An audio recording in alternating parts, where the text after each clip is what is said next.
Hello internet and welcome back to the shining heart of fandom, Top 10 Nerd. As always, I'll be your host Jack Finch, and after part 1 we just thought we'd have to squeeze in a part 2 for top 10 Teen Titans theories that will absolutely ruin your childhood. Roll the clip.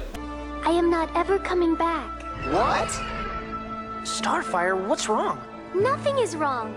I am getting married.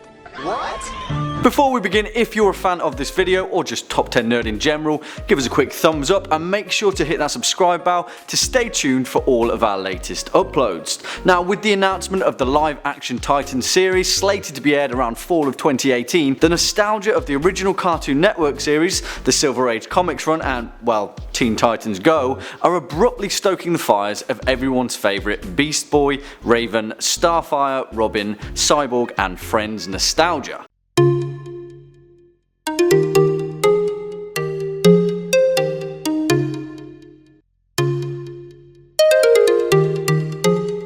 So, kicking us off at number 10, Teen Titans Go is in Beast Boy's mind. According to Reddit user SuperBlue, Beast Boy aka Garfield Logan has got a lot more going on in his head than just crying over terror. Now, we can all see the visible difference between Teen Titans and Teen Titans Go, with the former having a much more darker vibe which covers some pretty tricky material for what is essentially a kids TV show. Compare that then to the wholeheartedly different tone of Teen Titans Go and you can definitely see what we're getting towards. But according to SuperBlue, there's a perfect explanation for all of this. In Teen Titans, Beast Boy was pure comic relief to balance out the misery. In Teen Titans Go, the whole cast is the comic relief, and it's almost as if everyone was magically given Beast Boy's personality.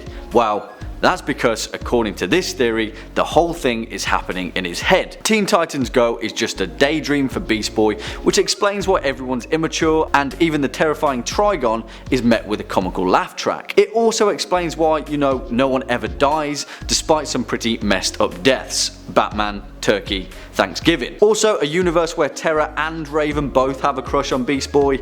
Yeah, right, it's all in his head. And coming up at number 9, Lex Luthor bought the whole damn planet. Now, this is a pretty bold assumption, but if you take a deep breath, it kind of starts to make sense. In Teen Titans Go, Lex Luthor, the entrepreneurial mastermind that makes Jeff Bezos green with envy, well, he kind of bought the entire planet. Visually, the only true clue to this theory is the fact that Luthor's face is on the money of the TTG world. It's pretty visible with the whole bold, brooding head kind of thing, but in this theoretical universe, Lex Luthor has eliminated all mundane crime, and the world is actually under a reasonable modica of peace, even if that meant poisoning the world's water supply with a mild hallucinogen, which would kind of explain the obvious vibrancy of Teen Titans Go. Also, Batman's probably seeing a psychiatrist for all the horrors he's witnessed, so the Teen Titans are still kicking around for whatever villain or natural disaster pops up. All of this for a profit, of course, because all good things don't come for free. And next up at number 8, Cyborg's got a dark side. Throughout the Teen Titans run,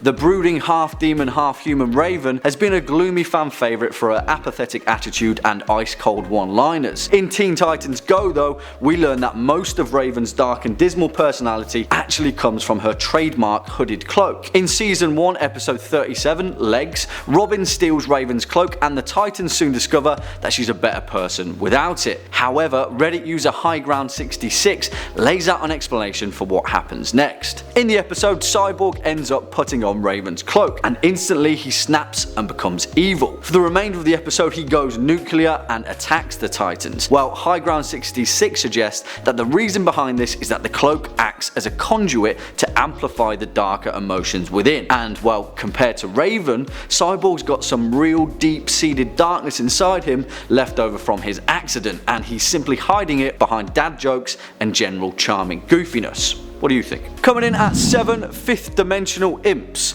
This one's pretty out there, but nonetheless it's got some legs, some pretty short imp legs. Larry, the fifth dimensional imp version of Robin, has the power to manipulate the very fabric of reality with his right index finger. He's made several appearances in Teen Titans, particularly in X episode 28, where Red X offers Robin 3 different versions of himself, one of them being the pesky Larry, who is Robin's self-proclaimed biggest fan and wants nothing nothing more than to watch him perpetually fight crime. Well, Reddit user MBC2085 suggests that Larry and his fifth dimensional imp friends ported the original Teen Titans into their own imp TV and thusly created Teen Titans Go. The cast of TTG are aware of this and they act so incredibly ridiculous and over the top in an attempt to decrease the ratings and get them off the air. Would kind of explain the pizza episode, I guess. And next up at number 6, Jinx is a mole. Throughout the original Teen Titans, we get to witness the awesome character arc of natural born villain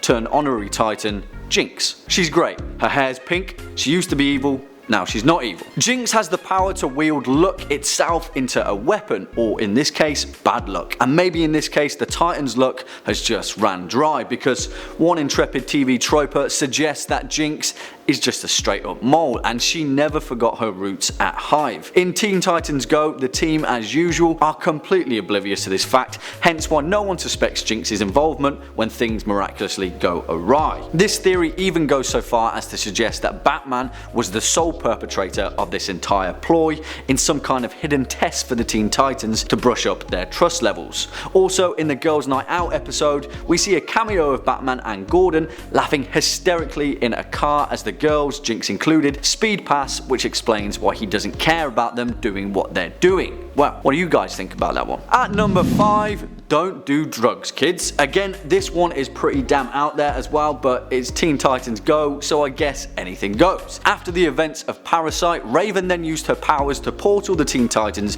back to Earth, and it left them pretty messed up. This theory suggests that all of the Titans are on particular types of medications that have affected their behaviour, thus explaining the distorted view of TTG. Robin is on ADHD medication after realising his brooding had gotten out of hand, but the side effects are that now he's gone all jittery. Cyborg is on antidepressants to get over the inner turmoil of being half robot. Starfire is on mood stabilizers, which has caused her to lose her super strength, but has generally allowed her emotion-led power to be even more tempered. Raven is on PMS medication, and Beast Boy is smoking medical marijuana. Yes, this theory suggests that Beast Boy's transformations take a painful toll on him, and since Jump City is supposedly in California, he can get his hands on some legalized herb to treat the pain. Also, the episode Hey Pizza, yeah, it pretty much confirms this whole thing. Coming in at number 4, story time. Well, we'll admit, this theory is rendered pretty damn useless by the TTG episode Fourth Wall, but it's worth a shot as most of the TTG canon is pretty flexible anyways. In the original Teen Titans, Melvin, Timmy and Teether